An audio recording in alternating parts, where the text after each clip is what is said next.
Hello everyone, welcome to and back to my YouTube channel. It's been a while, I know. To everyone who's new to my channel, welcome, and my name is Tumelo Modipa.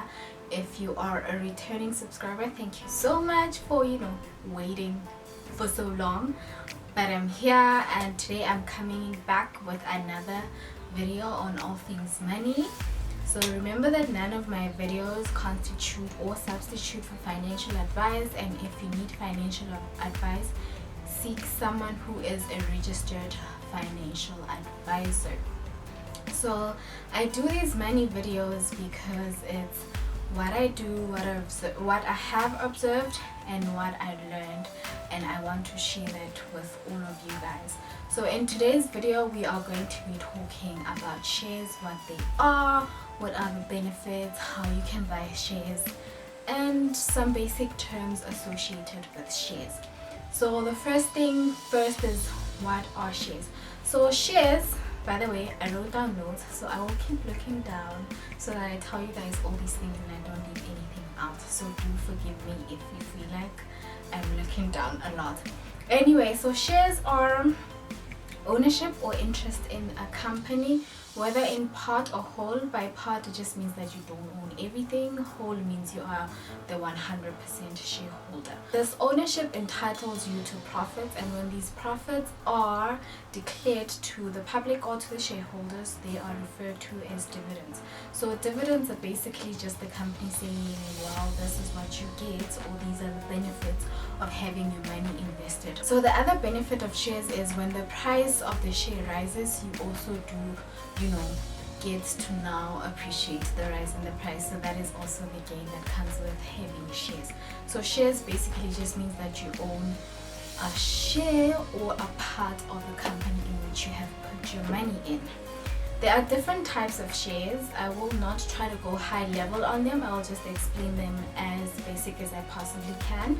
So the most standard type of shares are called ordinary shares, and what ordinary shares are, it's that they don't have any special rights to them, but they do have voting rights. So if there is an annual general meeting and they're like, all shareholders come, so and if you are an ordinary share, then you can vote on the decisions that are held at that meeting. So from, I guess, choosing directors, choosing how profits should be divided. Ordinary shares carry with them the highest risk, but they also do carry with them the highest benefit. So with shares, you need to know that it's sort of kind of risky business, but it's a risky business that definitely you can afford to have for a really long time in your life. The risk of these ordinary shares is they are usually the last shareholders to get paid if the company is wound up. So if maybe the company has to shut down because maybe there are no funds or there's just something happening, they are the last group to get paid. Which means if they are the last group, they might not even get paid out anything at all. So that is one of the biggest risks of being just an ordinary shareholder. So the other type is preference shareholders. So what preference shares, like in the name preference, it just means that they have preferential treatment to dividends. So they definitely are the first ones to get dividends or any sort of payouts. But with preference dividends, they get a fixed dividend. So if they say for fixed dividends you are allowed 5 cents to share, for dividends then you will get 5 cents. So if there's maybe declaration of a special dividend, they will probably not get to share in that because already they are entitled to a fixed dividend, and so that's that. The other class is redeemable. So I will not try to go high level on these shares because preference you can split them into two, if I remember well. Redeemable you can also split them into two, if I'm not mistaken. So but redeemable, it just means it carries with them that you will hold the shares for a specific period of time, and when that period lapses, you are giving back those shares to the person or the company to whom you have bought them from. So that's why they are called redeemable. It means you will only hold them for a specific time, and when that time lapses, you will sell them back to the company you bought them from. So that is what shares are and the types of shares. So now, knowing what you know, well, having, hearing what I said about shares, you need to realize that when companies issue out shares, it just means it's a way for them to raise capital, so to raise money to fund operations and all of those things. So but now one might wonder that, okay, I think I know what shares are and I think I know what benefits come with having shares, but how do I get a hold of them? So in the context of South Africa, what you do is you will buy these shares, and only shares of publicly listed companies on the Johannesburg Stock Exchange. Is it stock or securities? But stock and securities are used interchangeably. So on the JSE, so all the companies that are listed on the JSE are all the companies that you can buy. So those are the shares. I will also, however, like to mention that the best benefits to reap with shares is if you hold them for a really long time. But other people like to buy and sell. They do also reap rewards from doing that, but that is not my reason for making this video. I'm just trying to encourage you guys to buy shares to hold for long term. So once you start understanding shares, or maybe trying to buy shares, there are basic terms that are thrown around every now and then.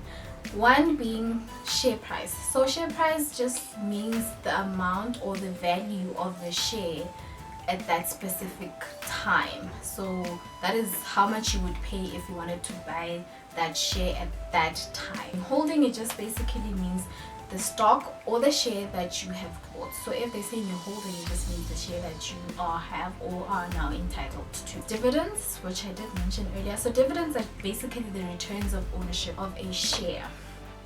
Then there's something called selling or bid price. So selling price is the price at which the share is selling on the JSE, and the buying price is basically the asking price. It's the price you would be buying from. So buying is the price that I would have to pay. Selling would be the price that I would receive if I were to sell the share that I was holding. I hope that makes sense. And then there's last price. Last price is the last price that the share was valued at the close of market. So but now you'd also wonder, what is close of market? So close of market is the time at which the market closes. So you cannot trade after the market closes. You will all have to wait for market open. So market open is the time at which the markets start opening and trading. You are allowed to trade your shares. So in South Africa, market open is between 9 a.m. and 5 p.m. weekdays. So they do not trade on weekends and on public holidays as well. The other one is the stock market. So the stock market is where all these shares are publicly listed, and in South Africa, the stock market is the Johannesburg Securities or Stock Exchange. And the other thing is, someone might wonder, why should I buy shares? So I will sort of kind of now try and discuss the disadvantages, not the disadvantages, oh my god, the advantages of owning shares or buying shares. So the advantages of having shares is, the simplest reason is to grow your money, so to get returns. But the best way to get the greatest amount of returns is to diversify. By diversifying, I mean you buy different kinds of shares. Don't just decide you will opt to buy one specific brand, one specific company. No, diversify. Buy shares with different risks, different, like if it's food, like just by diversifying, think of it, buy maybe from beverages, buy from minerals, buy from, let's say, what else, clothing and stuff. So just don't buy specifically or from just one company, but buy from various companies. The other one is compound interest. So you might be thinking, but do shares carry with them interest? Not necessarily, but by interest in this sense, I'm talking about dividends. So when you get dividends, you don't opt for the dividends to go straight into your account, but you opt for the dividends to be reinvested. So when they're reinvested, those dividends will carry with them additional dividends when they are being declared. So now you see this, there's dividends on top of dividends on top of dividends on top of your capital. So you just, getting more on top of getting more on top of getting more. I hope that makes sense. The other thing is money sitting around as cash, it loses value. Why? Because money sitting around does not really keep up with the inflation. So but with shares, thing is, the value of them rises, so you're staying ahead of inflation. So the cost of living can change at any time, but when you have money invested in shares, you know that they are growing as well, unlike if you just put aside money and, well, inflation kicks in and it doesn't really do much for you. The other thing, or the other benefit with shares, is you could use them as a way to save for retirement. There's not really, I don't think there's one specific rule of saving for investment. If anything, you can break it down into so many ways of saving or investing. So if you choose to buy shares for long term, then you can definitely prolong the long term to until you have retired, and then after that, that's when you can buy or sell them and then use the money to, you know, help you out in retirement. The other thing is, why not do it? It's fun. I actually think it's fun because you are more in touch with where your money is going, and you understand, oh my goodness, my money is sitting in that specific company and this company is doing, it gives you more, how do I even put it, like you become more aware of the things that you use. So imagine if you bought shares from Pick and Pay. I'm not saying buy shares from Pick and Pay, I'm just using Pick and Pay as an example. You now are more aware, and you like, okay, so if people are buying from Pick and Pay, then it means we are making profits, and if there's profits, then I'm gonna get a cut of those profits. So it just becomes really fun because you're just like, oh my gosh, I'm a shareholder and this is so fun, because now you understand all those things. That's what I wanted to mention about shares. But I realized before recording this video that a lot of you guys might have questions, and a lot of you will still have questions. You can definitely write them down in the comments, but I will now just address the ones that I've received. And yeah, so one person asked, how do I buy shares? So the most traditional way of buying shares is through a broker, but because we are living in a world that is more technological right now and it's advancing, you can do this from the comfort of your home, from your phone. So there are what we call brokerage platforms. The one that I use is called Easy Equities, and I will try do a separate video on that, so I show you guys how to go through the whole process of that. And other ways is, besides using a broker like your traditional brokers, your banks now also do have their own share trading platforms, so they too are brokers. So if you don't feel like you want to really do it yourself, you can opt to go to the bank to get help from them, and that is just another way of buying. So most companies, you can't actually go straight to, let's say, Pick and Pay and be like, I want to buy shares. No, they make use of brokers to sell shares on their behalf. So they don't necessarily, you know, sell those shares straight off of their websites or anything. You'd have to go through their brokers.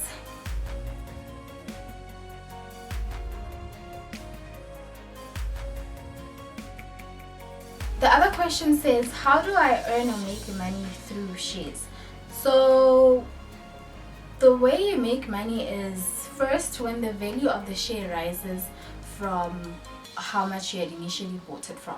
So if you say you bought it for 5 Rand and now the value of the share is 7 Rand, you see, you've already made profit, if I can call it profit of 2 Rand. So that's how you earn from them, when the value of the share rises.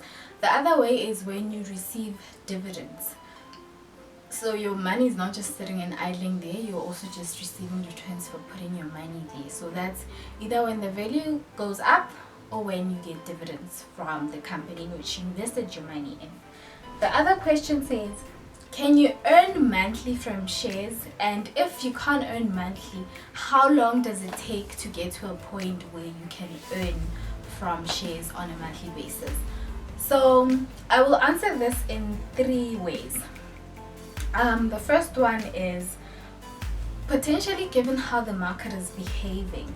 Yes, if the value of the shares rises every single month, that is you earning every single month. But in the same way, you could lose money every single month if the share decides to tank. To tank, it just means to drop. The value drops. So yes, you could earn monthly if the shares is rising and rising, of course, but you wouldn't withdraw as the prices go up. But that's just to say that's you earning if the price increases every month. The other way is not necessarily monthly, but on a yearly, in the sense that dividends declared. Most companies declare dividends at least twice. Some others don't at all. Some others just do once. But I guess it also just depends on how the company performed in that specific year. The other way is, like I said earlier, and I mentioned diversification. If you diversify your portfolio of shares or the groups of shares and companies that you hold, you might find that you have invested in so many companies that one company declares dividends this month, the other company declares dividends in the next, and the other one in the next after that. So potentially every month you could have dividends coming in, and that's how you would be earning. Well, I think I actually do have a fourth one. The fourth one is if your business, which is what I said I'm not really going to talk much about in this video, but the other one is if your business is in buying and selling shares. People actually do that. So what they do is they buy shares only to go back and sell them tomorrow. So yeah, that would just be the sole purpose of buying the shares, to buy and sell. But obviously they wouldn't buy to sell at a loss, but they will sell to buy at a profit. So you could expect to be making money every month if your purpose is to buy today and sell tomorrow, and not holding like some of us who want to hold until retirement. So and then someone asked, what are the negatives and the positive? The positives I have already mentioned. So the negatives are, the biggest negative is you could potentially lose your money if the company in which you invested in loses or has to be wound up. If something happens to the company you invested in, so that's how you could lose your money. If the company has to now is just not doing well and has to, shut down. That's the biggest negative. The other negative is gaining and rising of value takes time. So if you're not patient, the market is very volatile. Today it's up, tomorrow it's down. So if you're not very patient with that whole dynamic, you could give up really early and you might not get out the most out of investing in shares. And then the other question says, is there such a thing as too many shares? I do not think so. Unless if the company you want to invest in has exceeded, or had not exceeded, but has reached their limit of the authorized number of shares they can issue, then, but still that is not your problem, because if one company is not issuing shares, another company is issuing shares, so you can definitely go buy there. So you can never really have enough shares. So if anything, think of buying shares in, well, at least because I'm saying we're saving for long term, think of it as a safety net. So the more you have, the more money you could pull in for when you really do decide, you know what, I've had it, I think I'm gonna take my money. Then yeah, but I don't think there's ever gonna be enough shares. And then someone asked, is it costly? I would say it will depend on the type of broker that you choose to use. It will depend definitely on the fees of the broker. The other thing is, it depends. By costly, what do you mean? Do you mean the cost of buying the shares or the actual cost of the shares? So I know that there are shares that range. I've seen the lowest price share as 3 cents. I've seen highest shares as, I think I've seen one with 3,000 Rand. So it depends what you mean by costly. But if anything, in terms of brokers, I was talking about Easy Equities earlier as an app that I use for my shares. It's relatively really cheap, like really cheap. So it's not costly at all. So that's what I was saying about costly. So, and the other thing is, given there are shares that cost Woma 3,000 Rand, there's something called fractional shares. So if you cannot afford the whole cake, maybe you can afford a piece of a cake. So you are allowed to buy a piece of a share or a part of a share. So that's that. If it's too expensive for you to buy the whole share, you can just buy a part of the share. Yes. The other question is, what are dividends? So dividends are just the returns from, owning a share. So that's the company saying thank you for investing your money with us, and having investing money with us, these are the fruits that come with putting your money in our company. The other question reads, what is meant by reinvesting dividends? So what is meant by reinvesting dividends just basically means that when you receive dividends, you opt that I do not want to receive these dividends straight into my bank account, but I want them to be put back and reinvested. So in a nutshell, you are investing the dividends as well. So you don't get any money, but the money goes back into the company, and then it tops up your investment. That's what reinvesting dividends means. The other question says, do you sell when the shares are low, or do you wait until they pick up? So like I said, each person's purpose is different. My purpose compared to the purpose of one who's in the business of buying and selling is different. So if you are someone who wants to invest in shares for a long term, if they decide to, the share price decides to drop and it's low, you wouldn't just run to go sell. Remember, you're investing for long term. So I did say the market is very volatile. It's okay, happy today, tomorrow it's really bad, but you wait it out. Eventually it will pick up. But of course, if you are scared of all those things, you sometimes might even opt for, selling. But if it's for long term, a lot happens in between your long term. It's gonna go down really bad, but it's gonna pick up really well as well. And the picking up could take months, could take a few hours, could take days. A lot can happen. And then the other question reads, what app or organizations, at least for beginners, either than Easy Equities, are there to explore as options to buy shares? What I can tell you is, what I know of is banks have made this easier now, is that you can buy through your bank. I know with the bank that I bank with, they have two options for platforms. It's one option is, well, you pay a monthly fee for both of them, but the other one is you get to pick the companies that you want to invest in, and the other one is just you're saying, I'm trusting you, the bank, to pick the stocks for me. So you'll pay a fee, and you'll still have to top up money to be able to buy those shares. So the fee will definitely be the brokerage fees and just the monthly fee to administer your portfolio. So I'd like to believe that most banks do that if you don't want to opt for Easy Equities. And then there's a new app as well. I do not have experience with this app, but I did do research on it. It's called the Frank app. So what the Frank app is, it does have fees. They are not bad at all. They're almost as close to those ones of Easy Equities. I just forgot the actual fee, but it's really, it's probably my 0.1% brokerage. It's not a lot, trust me, it's not a lot. Like, it's not a lot at all. Like, you'd be so shocked at how cheap, like very cheap. Yes, so the Frank app. So what the Frank app is, it's that, the best way I can explain it is, if you've watched my Stash app, it almost works the same way, in the sense that, well, it doesn't stash, but you just have to deposit money into there, and the money is split between a cash portfolio, which is then invested in an Allen Gray money market, and it earns interest. I don't remember the rate. And then the other portion goes into Satrix Top 40. So those are your ETFs, and I will explain ETFs now in a bit.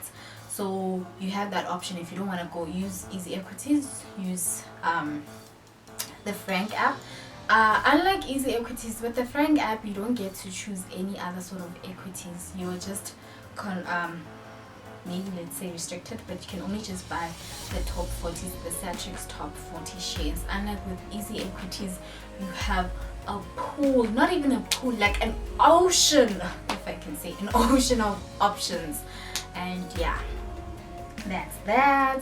And then the other question says, who can and who cannot invest? Anyone can invest, but if you are a minor, you would need, of course, a guardian to, what guardians do when you are a minor.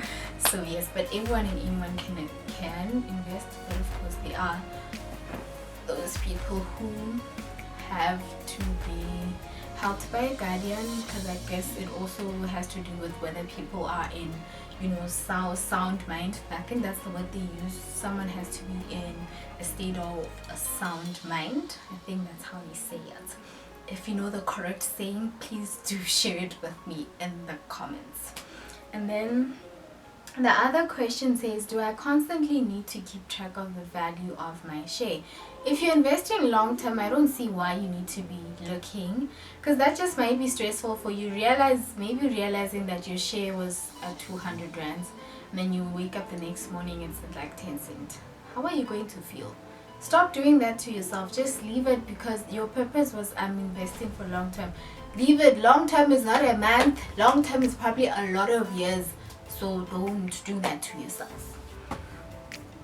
And then the other question says, which shares are best to invest in, or how do I know which shares to buy? Honestly, I am no expert. I couldn't definitely know which shares to buy. Like, I'm really no Warren Buffett, so I cannot pinpoint which ones would be considered hot buys. But if anything, I myself personally buy out of loyalty, what I can afford, and sometimes it's just based on what I pick up off of the news and just my surroundings. And I think on based on that, and I'm just like, well, how will that impact me if I had decided to invest in this specific share?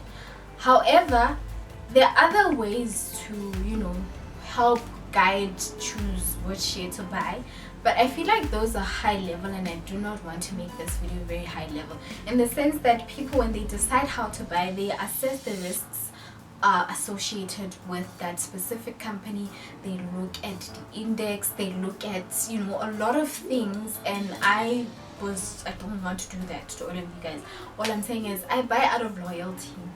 I buy based on what I can afford, and sometimes it's just, you know, just what you hear. But of course you have to make an informed decisions based on what you hear, because sometimes what you hear is not like legitimate information, so you need to be aware and choose carefully on the information that you take in, especially when you have to make a decision that is very important, and definitely very important with your money. And then the other question says, how do you know which companies offer dividends? I felt like this question required some high-level research and high-level answers. So this definitely just requires research to know which companies offer dividends. You can't just plainly know. You would have to do research to know which companies offer dividends. So I'm sorry that I cannot specifically mention, but you would have to do research. And then how much do I need? This one asks, how much do I need to start investing? Without even considering whether you have a high risk appetite, low, medium, or doesn't matter. I've seen shares that are as low as 3 cents, and I've seen ones that, like I mentioned earlier, 3,000 rand.